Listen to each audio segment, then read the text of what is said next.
Las personas solo cambiamos de verdad cuando nos damos cuenta de las consecuencias de no hacerlo. Esta es una frase de Mario Alonso Puig, que hoy nos presenta aquí en Periodista Digital. Vivir es un asunto urgente. Mario, es un placer tenerte aquí con nosotros. Muchas gracias por invitarme. En este libro de Vivir es un asunto urgente, una de las primeras ideas que nos viene a la cabeza es, o la pregunta que nos viene a la cabeza es, ¿por qué tenemos esa sensación de ser solo meros espectadores de lo que nos pasa a nosotros? Yo creo que la respuesta es compleja.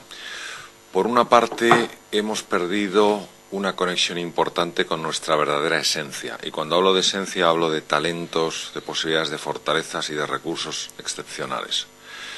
Eso nos lleva a tener una idea de nosotros mismos que nos ajusta a la realidad. Por tanto, muchas veces, ante los desafíos de la vida, ante las dificultades, incluso ante la posibilidad de ilusionarnos con algo que verdaderamente suponga una posibilidad excepcional en nuestra vida, en lugar de lanzarnos convencidos, con confianza de que podemos hacerle frente, nos retraemos no por lo que somos en realidad, sino por la idea que hemos generado de quiénes somos. Y por eso, envueltos en el miedo que tiene cualquier persona que no sea consciente de sus verdaderos talentos, nos acercamos a la vida con verdadero miedo. Somos personas que vivimos asustadas. Miedo incluso de mejorar, porque a veces podemos pensar, si hago esto, me podría ir mejor, pero sí, no lo hago. Esa es una observación muy interesante. El miedo a la mejora, desde mi punto de vista, tiene varias raíces. La primera, que aunque todos queremos pensar que cambiar es posible, a la hora de creerlo de verdad, pocas personas se lo creen y hacen lo que se puede hacer o lo que hay que hacer para cambiar. Y claro, mientras uno no crea hasta la médula que algo es posible, no va a hacer lo que hay que hacer. Y esa es la principal causa, es decir, lo pensamos y no lo creemos. Y por otro lado, también nos da miedo. ¿Cómo sería nuestra vida si dejáramos de estar en la zona en la que siempre hemos estado? En la zona cómoda. Sí, teniendo en cuenta que la palabra, que la zona de confort, que es así como se denomina, para mí es un término un poco desafortunado, porque tiende a hacernos pensar que la zona conocida necesariamente es cómoda. Hay personas que están en esa zona de confort y están sufriendo una barbaridad. La zona de confort en realidad no es más que el status quo, como yo me he acostumbrado a vivir. A lo mejor me he acostumbrado a vivir sufriendo, me he acostumbrado a vivir de otra manera, y el solo hecho de salirme de esa zona genera tanta sensación de incertidumbre, tanto miedo a lo inesperado, que preferimos lo malo conocido, en el caso de que sea sufrimiento, a lo bueno por conocer. Claro. Decía Alex Rovira, que dirige esta colección en la que se gran escritor y gran amigo. Se incluye en su libro, decía que también la raíz está quizá en la RAE, en el diccionario de la Real Academia, cuando hablamos de la palabra riesgo, que ahí la definimos ahora mismo como posibilidad de perder algo. Él decía que también quizá haya que verla como una posibilidad de ganar algo. Quizás es lo que nos falta. Sí. No somos en general conscientes del increíble poder del lenguaje, no solo para mover emociones, sino para alterar físicamente el cuerpo. Por eso es tan importante que los médicos, los profesores, cualquier persona que esté en relación con seres humanos, sobre todo en momentos de crecimiento, en momentos de dificultad, de desafío, aprendamos a hablarles de una manera que se sientan confiados y valiosos. El verdadero significado de las palabras no está en el diccionario. En el diccionario está el significado intelectual de la palabra y, por supuesto, es muy valioso. El significado auténtico de una palabra está en las emociones que esa palabra evoca y en la historia que esa palabra tiene en nuestro país, en nuestra comunidad y en nuestra sociedad de seres humanos. Por eso es tan potente el tema de la palabra. Y la palabra riesgo, y coincido mucho completamente con lo que dice Alex Rovira, la palabra riesgo ya no es solo lo que pueda decir el diccionario, es lo que mueve en nosotros. Y generalmente la palabra riesgo, lo que mueve en nosotros, no es la sensación de un entorno nuevo, con oportunidades y peligros, sino sencillamente de un entorno amenazador. Sí, con peligro solamente. Totalmente, con lo cual eso tiene la capacidad de activar mecanismos cerebrales totalmente, que solo se activan cuando uno se siente amenazado. Nuestro cerebro no juega malas pasadas a veces, ¿no? Nos protege demasiado, quizá. El problema, desde mi perspectiva, no es el cerebro. El problema es cómo educamos a nuestro cerebro. En una ocasión, el director del Instituto del Cerebro en Milán, hace ya bastantes años, dijo una frase que dejó a la audiencia absolutamente paralizada. Dijo: genio se nace y a imbécil se llega. Y le preguntaron, una persona en la audiencia le preguntó: profesor, ¿qué hay entre medias? Porque claro, luego tiene que haber entre medias. Y él dijo: el sistema en el que nos educamos unos a otros. Él no hacía referencia a los sistemas de los colegios o las universidades. Él hacía referencia a cómo las personas, algo tan excepcionalmente complejo, maravilloso y potente como el cerebro, cuando lo usamos de una manera que no es la correcta, el cerebro da en base a cómo ha sido entrenado. Pero podemos reeducarlo. Absolutamente. Cuando yo estudiaba medicina, hace ya muchos años, una de mis pasiones eran las neurociencias, como lo sigue siendo en la actualidad. Y yo recuerdo que había dos conceptos que solían decir bastante, sobre todo en neuroanatomía y neurofisiología, que es que el cerebro humano no tiene demasiada plasticidad más allá de cierta edad, obviamente edad infantil o juvenil temprana, y que las neuronas no se reproducían. Hoy en día, sobre todo gracias a los trabajos del Karolinska en Estocolmo y el Instituto Salk en San Diego, el más avanzado del mundo de neurociencias, se ha demostrado que el ser humano es capaz de regenerar, no de reproducir, de regenerar neuronas, puede regenerar entre 500 y 1000 diarias a partir de células madre que son multipotenciales y que están en las cavidades cerebrales. Es decir, que claro que las personas nos podemos reinventar cada día, no es utópico, es una realidad. Para ello tenemos que pensar de una manera diferente, porque como decía Albert Einstein, es absurdo hacer lo que hemos hecho una y otra vez y esperar un resultado distinto, claro. Decía también Albert Einstein, lo cuenta usted en su libro, dice que en una ocasión le preguntaron a Albert Einstein sobre lo que haría si le dijeran que la Tierra iba a ser destruida en 60 segundos, y él dice que durante 59 segundos se haría una pregunta y tan solo un segundo la emplearía en responderla, ¿no?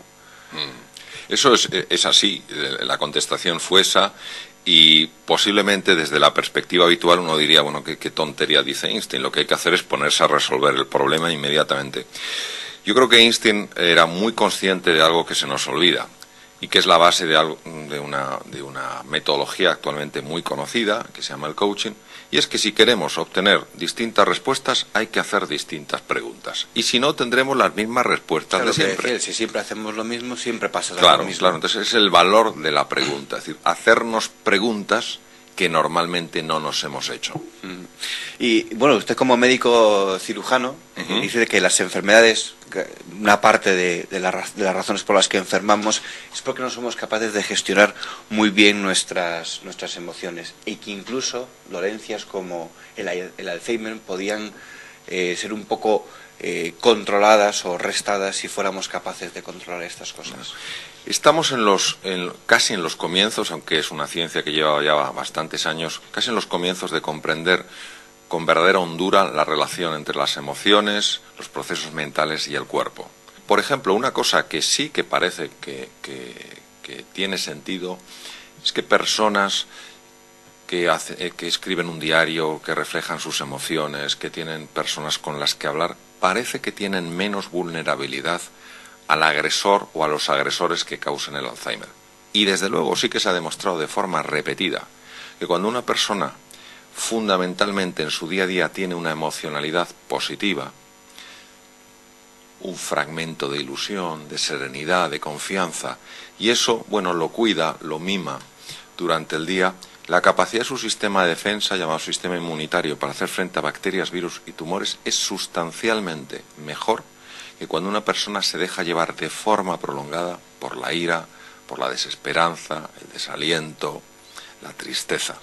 Además, usted cuenta en el libro también que cuando nos encontramos, que nos pasa a todos muchas veces en esos momentos de dolor, de desesperación, que tenemos un mal día por lo que sea, que sí existen mecanismos en esa reeducación del cerebro de la que hablaba para inmediatamente poner como un cortafuegos a eso, ¿no? Y quizás eso es lo que no hacemos. Yo creo que hemos de ser muy conscientes de que somos seres humanos y por tanto la invulnerabilidad es algo que se puede ver en una película, no en la realidad. Y creo que hemos de querer aceptar y abrazar esa humanidad. Es normal, es lógico, es sensato que cuando una persona tiene una pérdida, bien sea una pérdida de empleo, una pérdida económica, una pérdida de un familiar, una pérdida de salud, la pérdida de un reloj, lo que sea, es normal que experimente episodios de tristeza y que esa tristeza lleva su tiempo. Donde hemos de ser muy cuidadosos no es en caer en la tristeza o en caer en el desánimo o en caer en la desesperanza, porque eso nos va a pasar. Donde hemos de ser muy cuidadosos es en no mantenernos ahí, en no quedarnos ahí, en no hacer de nuestra tristeza una vida triste. El lugar de confort del que hablaba antes. Sí, es un momento en el que la persona pues se siente incapaz de superar esa situación y al dejarse llevar por ella va perdiendo recursos y al final pues algo que podría superar sencillamente a lo mejor a base de tiempo, a base de apoyo, a base de buscar otras cosas ilusionantes, no la supera. Habla un capítulo de Vivir es un asunto urgente, El camino del héroe le titula. Y ahí nos recuerda un poco aquel poema de Cavafis, Ítaca, en el que lo importante no es llegar a Ítaca, al camino, sino todo lo que nos encontramos mientras tanto. ¿Cree que la sociedad actual es muy finalista para estas cosas? ¿Que tenemos una meta y la queremos ya y nos quizá obcecamos un poco en conseguirla? Sí. El camino del héroe es una descripción muy escogida por mí porque me ha influido mucho todos los trabajos de Campbell sobre todo lo que es la mitología oriental y occidental y la lucha permanente del ser humano por crecer y evolucionar. Sí creo que nuestra sociedad actual ha generado un montón de elementos beneficiosos y creo que en algunas cosas está profundamente equivocada. Por ejemplo, creo que el cortoplacismo en el que vivimos es tan absolutamente absurdo que o lo cambiamos o nos vamos a dar una bofetada. Es como si pensáramos que la realidad se atrapa en una fotografía. No, atrapas más de la realidad con una cámara de vídeo. Lo que te parece que ahora es un éxito porque has conseguido la meta y no te ha importado el proceso, si tú coges y expandes un poco esa filmación, te darás cuenta de cuánto se ha dañado el proceso.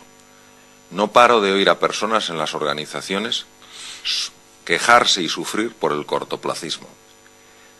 Para mí, claro que hay que tomar cosas y hay que hacer cosas a corto plazo, pero que no sea exclusivamente el corto plazo, que el corto plazo exista dentro de una visión más amplia, porque es que al final el corto plazo nos lleva al hundimiento.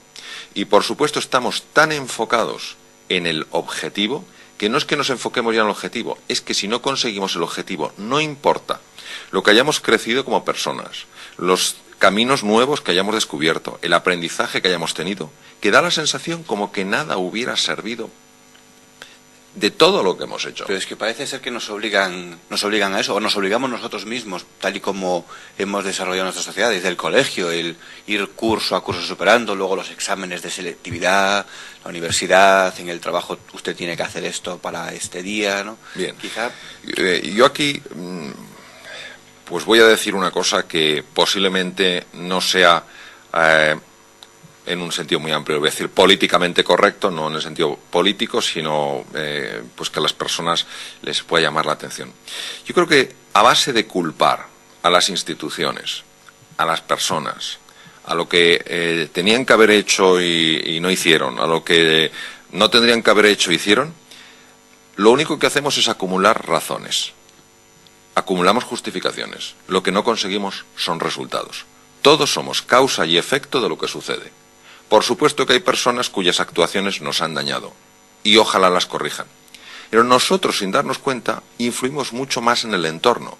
Si cada uno de nosotros hiciera un poquito, solo un poquito, para mejorar las cosas, en un tiempo las cosas serían totalmente distintas. Claro, porque somos nosotros los que cambiamos las cosas. Claro, yo creo que una persona lo definió con una frase increíblemente sencilla, difícil de entender y sumamente potente.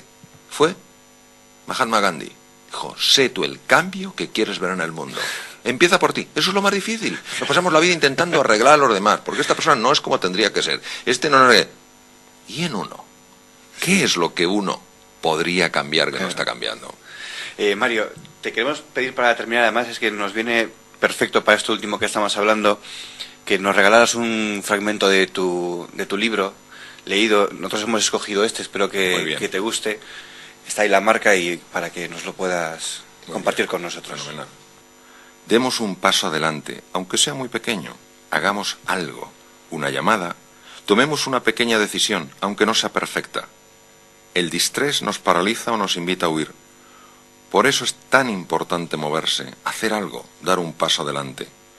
Un movimiento sencillo lleva un mensaje de gran impacto a nuestro cerebro. Yo puedo. Es una pena que porque haya tantas personas que piensen que lo que pueden hacer es tan poco que no vale la pena, haya tantas personas que no hagan nada.